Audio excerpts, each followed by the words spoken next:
Good evening, welcome to our Monday Night Golf Night special, the US Open 2024.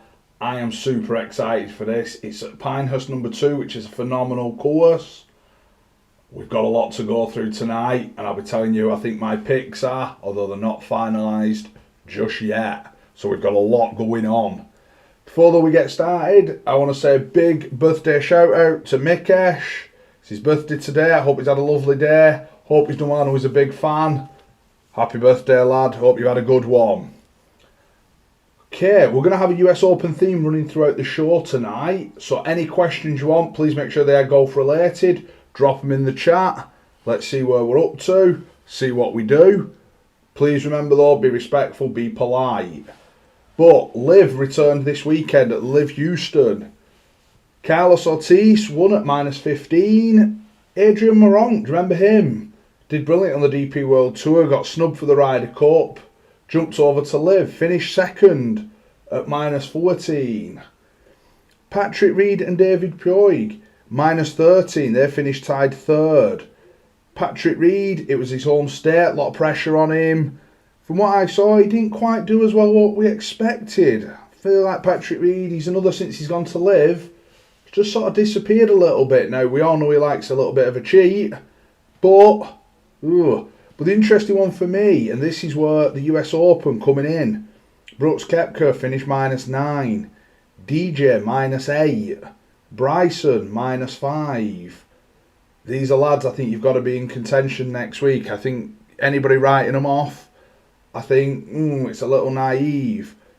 Phil, 6 times runner-up at the US Open. He finished at -2. Now, he was -4. He finished +2 for the last round. But would you write Phil Mickelson off? Every time he seems to be written off, Phil, he comes back with a vengeance. I think some of these have a chance. Now, we're going to come to mine later on. Team Cleeks, though, won the team event. Seems like they're trending in that direction. They won at -33. Team Smash was second at -31. Fireballs finished third. They were also -31. But how they worked the scoring, Smash finished second. But the interesting thing with Team Cleeks, and this was it, they had Meronk, who we mentioned, finished second. Senior PGA champion Richard Bland finished at -4. But Martin Kaymer showing a bit of form. Now, last time the US Open was at Pinehurst, Martin Kaymer romped home to an 8-shot lead. I remember watching that. He took putter from around the green. He very rarely chipped. Everything was a long putt. His lag putting that week was absolutely phenomenal. Finished at -9. Could he go back to back at Pinehurst? I don't think he will, but I do think that's a story we're going to hear over the next sort of couple of days at least. Martin Kaymer, can he do it again? He was phenomenal last time it was there. Can he do it again? He's showing a bit of form. Do you rule him out? It's going to be interesting. Good evening, Amy Lou. I hope you've had a lovely holiday. I know you were watching us in the Mediterranean. I hope Birthday Boy enjoyed his birthday last week. And we're back. We're ready to go. If you've not already, please check out our channel. Make sure after this you go back and watch our new episodes of The Unknown. I've got another episode dropping this Thursday. Really excited. This one, I'm going to say the course, I was very, very surprised with the course. The previous 2 episodes, obviously the weather, the UK, it's been atrocious over the winter. They were playing catch up. I've seen pictures since on both courses now. They look like they've caught up. They look really good. It was just a shame at the time they took the hit. This week's Unknown over in Oldham, we did have some technical difficulties out on the course. I was trying to sort that whilst trying to play golf, whilst trying to film. It got a little bit much. Ultimately, it affected my game. No excuse though, that's the aim of the channel. It did just catch up with me. We rectified that for this week's video. I think it's a cracking video. Like I say, I don't want to ruin it, but the course caught me totally by surprise how good it was. I'd heard about this course a few years ago, never really thought much. Thumbs up. Make sure, please, you've hit that subscribe button. Don't want to miss this week's Unknown. Absolutely brilliant, and we've got another cracker for you next week as well. We are getting a little bit ahead. Also looking to get out and film some more content for you this week, so if you've not already, please make sure you hit that subscribe button. You don't want to miss a thing. And as always, let us know your thoughts. Please put it in the comments. We love our viewer interaction here. Now, moving on, like I say, we've done the Live, the PGA Tour, the Memorial at Jack's Place. This is an event I've watched for many years now. I enjoy it. The only thing is, Jack seems to keep making changes to the course. I think it's losing some of what it had, some of the feature it had. I think of the 15th, the par 5, it was almost like a 3-tier hole. You teed off, you had another fairway, or you could go for it.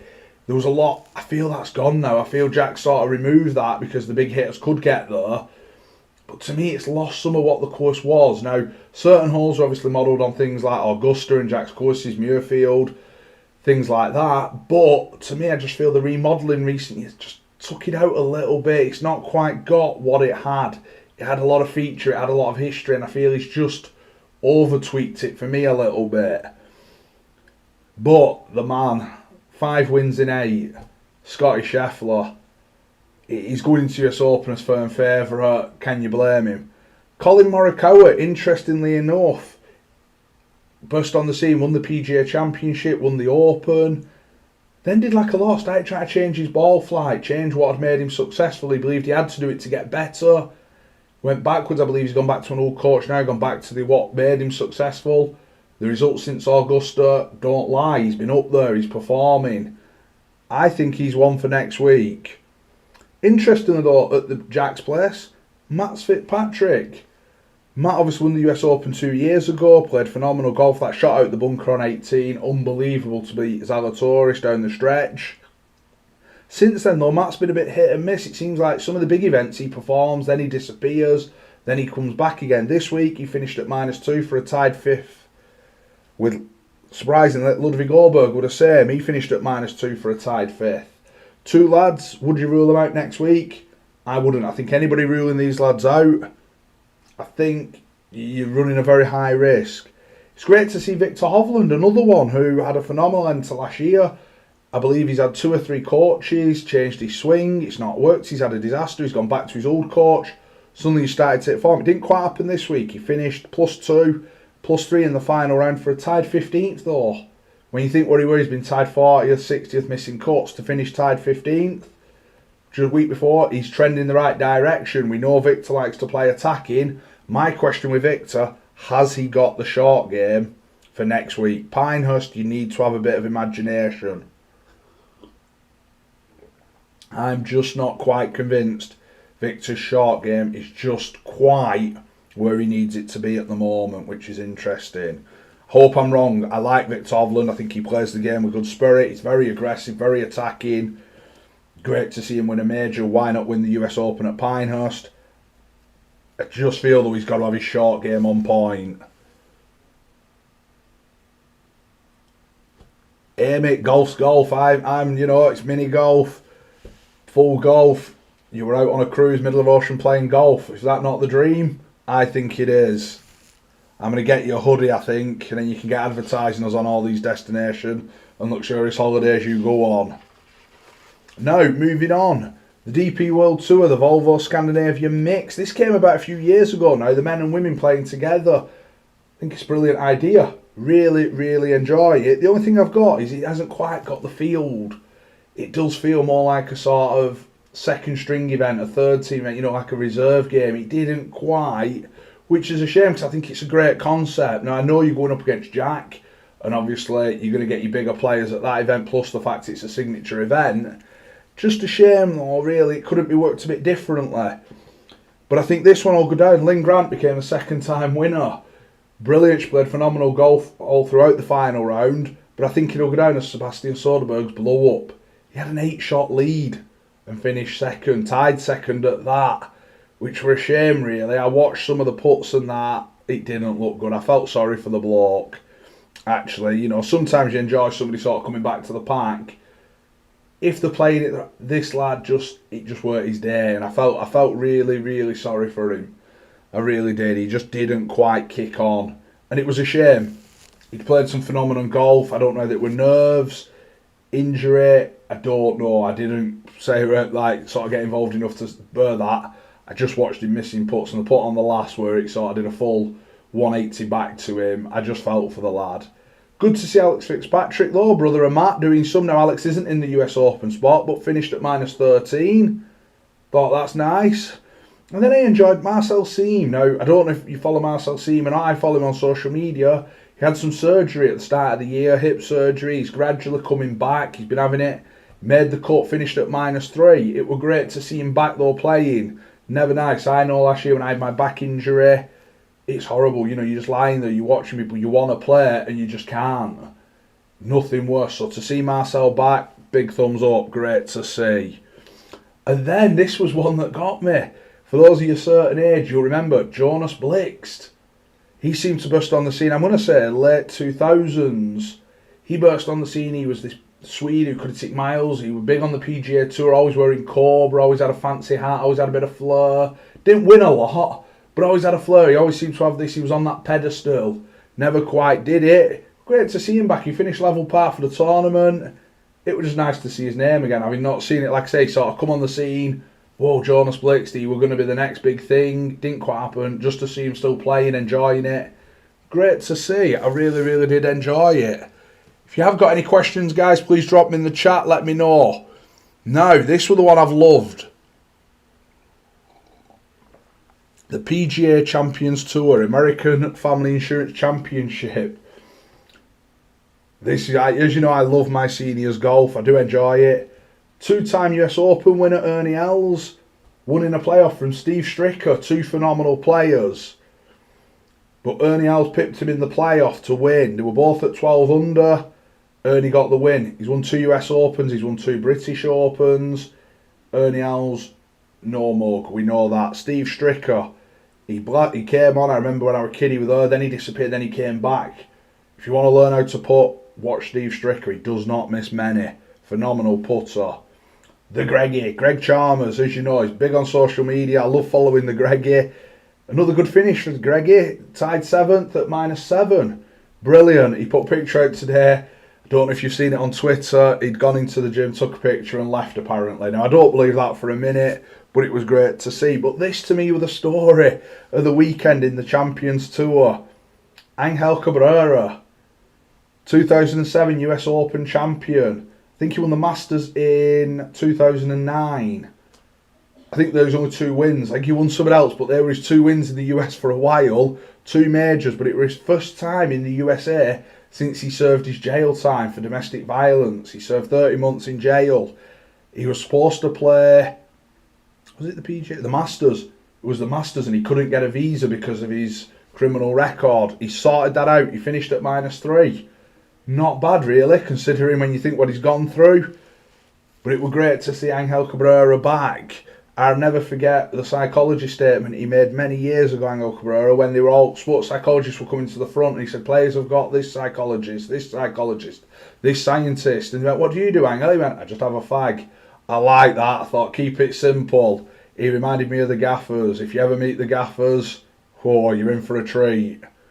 So, the US Open. Pinehurst number 2. Now, I think Pinehurst has about 10 courses. Peter Finch, if you follow him, he played it earlier in the, I think he played number 6.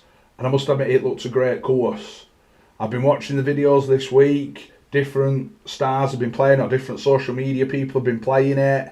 Obviously, Tiger's been there today with Ricky, JT and Jordan Spieth. It looked like they're having a blast. I saw a clip of Tiger showing young Charlie how to play a bump and run with it. It looked like a 5-iron. You know, unbelievable. I also saw him playing a bit. He'd missed the fairway. He was just in a bit of rough with some shrubbery. I think Tiger expected it to snag. It didn't. People were saying that's the brutality of it. I think this is going to be a great US Open. I know that. I know Phil the Par golfer. Follow him on Twitter. He's been putting about the US Open as the worst major. For me, I actually like it. I feel though the US Open, these last few years, I feel it's lost a little bit. They've let it go. I can remember for years, level par with a score. You know, it was brutal. It was like watching us playing on a Saturday in our club comps. It was brutal. It was great to see them having to put up with what we do. And obviously, it's probably 100 times harder for us at their course than it is for them at ours. But it was great to see. Recent years, you know, under par's been winning quite comfortably. 9, 10, 11 under par. I want to see a bit of brutality. I do. I want the US Open back a bit. I want the rough high. I want the greens fast. I want it fair though. I'm not saying make it like they were at Shinnecock where it became unfair, but make it fair. Let's see the best. Let's see the cream rise to the top. Now, I've gone on, now this is based on Sky Bet, and I've got my 4 picks. I'm still debating my 5th, but Scotty Scheffler, I don't think you can look past Scotty. Sky Bet have him at 3-1. I honestly don't think you can look past him. My bet now, this was interesting, because I was saying, I was having a conversation with the wife over the weekend. She's like, who are you thinking? I said Colin Morikawa. Now, this was before he got into contention at Memorial. He went on, he challenges today. Maybe that's why he's currently at 14-1. But I fancy Colin Morikawa. I feel he's trending in the right direction. I don't know why. Something is screaming out at me. Bryson. I feel he's trending in the right direction. We know he's got the game. We know he can do things that others don't. I've just got something telling me. And then we had the debate. I was, Tiger. Now, as people know, follow the channel, I always back Tiger. I am a Tiger nut. I was like, Tiger, do I?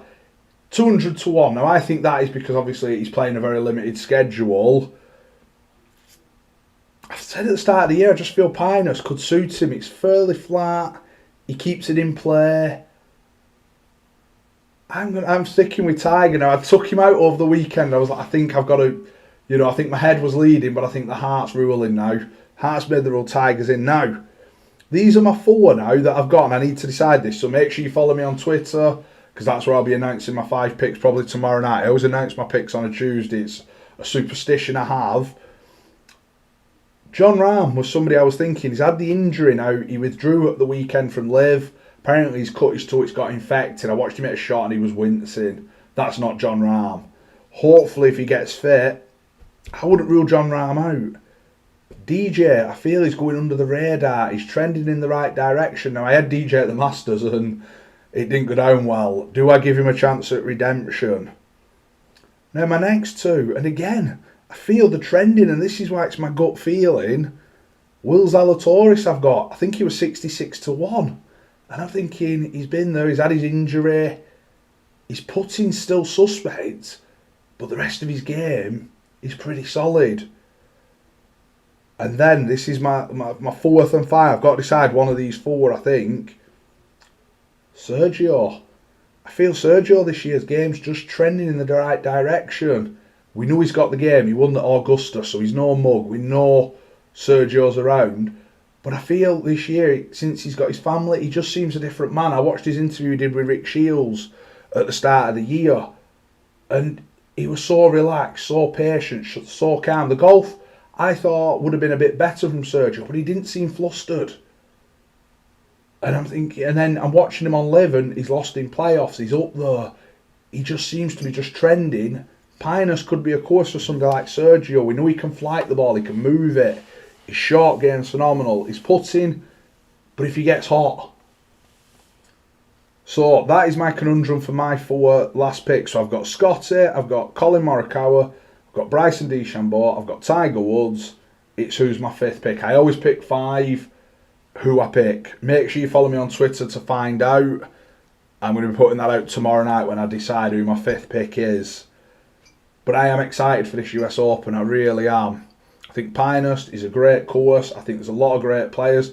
I would love nothing more than Phil to finally win the Grand Slam, win that US Open. I think it'd be brilliant. I really do. Would I rule him out? I really wouldn't. But it's Phil. It's which Phil's going to show up. If he keeps it in play, we know he's got the short game. We know he's good enough. Will he be? He could be successful. We also know though Phil has the driver that can go 3 fairways wide. It catches up with you, and of course like Pinehurst I think will punish you if you're doing that kind of golf. So I think it's going to be quite interesting to see what happens there. As always, please drop it in the chat, let me know what your thoughts are for the US Open. Please let me know what you're thinking, who you think has a chance, whether you think they're going to win or an each way bet or an outsider. Let me know. There's so many great players. Like you said, I've really struggled with this to narrow it down. I'm still not out my 5 picks. I've still got 1 left, and I think I could pick any of the 4 for me. Plus, like you say, there's Phil. There's some of the other lads playing that you're like, Rory. He hasn't won now 10 years. Would you rule Rory out though? I don't know. I feel, for me, I don't think Rory's quite. I think there's too much pressure on him at the minute. But I've said this before, and Rory steps up, proves me wrong. He's a phenomenal ball striker. We know that. His putting, I think, is maybe what could hold him back.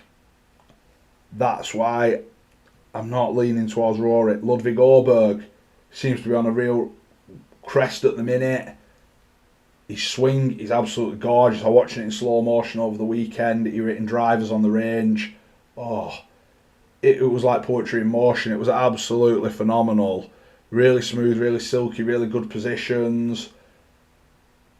The bit I've got with Ludvig, something doesn't seem to be clicking. That swing should be shooting better scores. Now, the next one, Adam Scott. I always talk about swings. I've got to talk Adam Scott. He has got in to make it his 92nd consecutive major. That is phenomenal. When you think there's 4 a year, he's now on his 92nd. That's 23 years straight he's played in the majors. Absolutely phenomenal. Great swing. Will he win? I don't think he will. I think he seems a bit out of form this year, does Adam Scott, which is a shame because, again, swing-wise, for me, he's the best on the planet, followed by Nelly Corda. Absolutely unbelievable. But he's in. Would you rule Scotty out with that swing? No. Like Martin Keimer showing a bit of form. Won there by 8 shots last time. I feel this is the US Open you want to watch. This is the one for me. I am super excited now.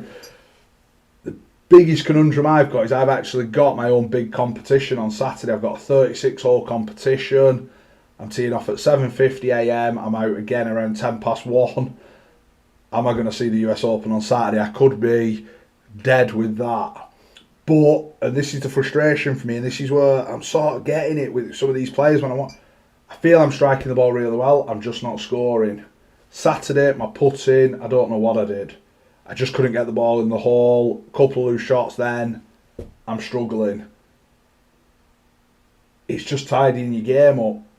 You know, it happens. We've all been there. Like I say, I'm going to put some work in now. Tomorrow night I'm heading to the putting green. I'm hoping to do some more filming Wednesday. I've got commitments Thursday, Friday with family. We then go Saturday. Hopefully I can do better. Last year in this competition I finished 4th. I want to see if I can finish better, but I'm more now, am I going to see the US Open Saturday night? Because I'm probably going to want to just die on the couch. Hopefully I can just die on the couch with the US Open on. I'm hoping the wife's feeling quite nice. We don't know. But I do look forward to that. Let us know, please, though, who you think you've got for the US Open. I'm super excited to see what people think. Let you know. I've told you my 4. I've got to decide on the 5th. Let me know your top 5 picks, please.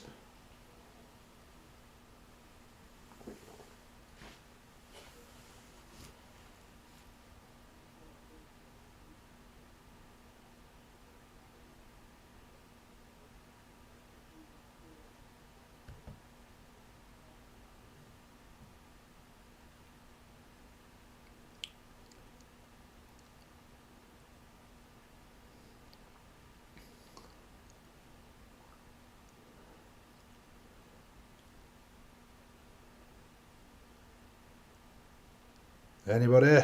We'll run it a little bit longer. I'll go to 25 minutes. If no one's come in, we'll call it a time there. But like I say, I can't keep saying it enough. I am excited. Pinehurst. I keep hearing if you get a chance, go and play it. Like I said, I think there's 10 courses now. Unbelievable it looks like.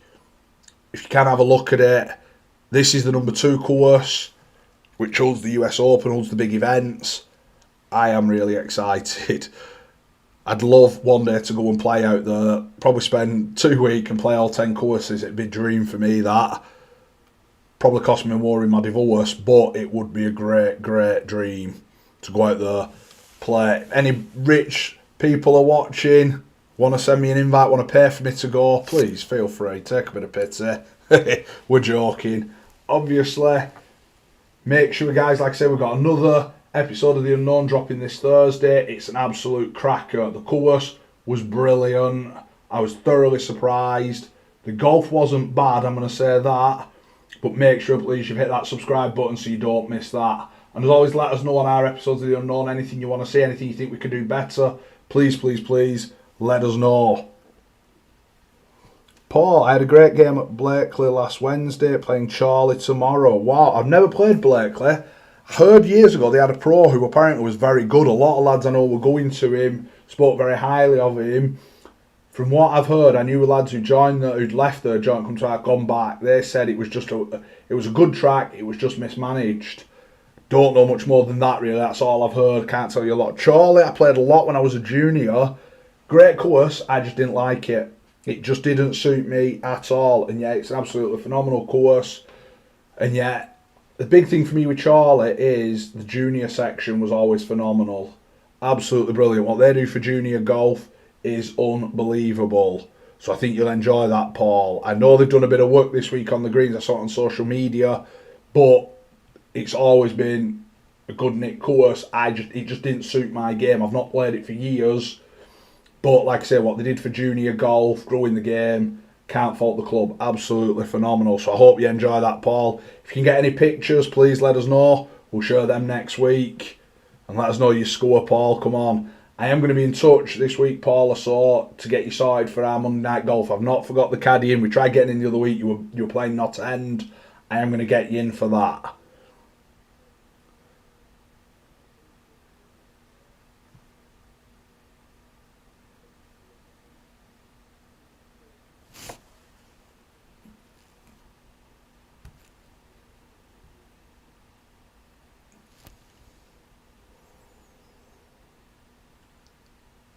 Okay.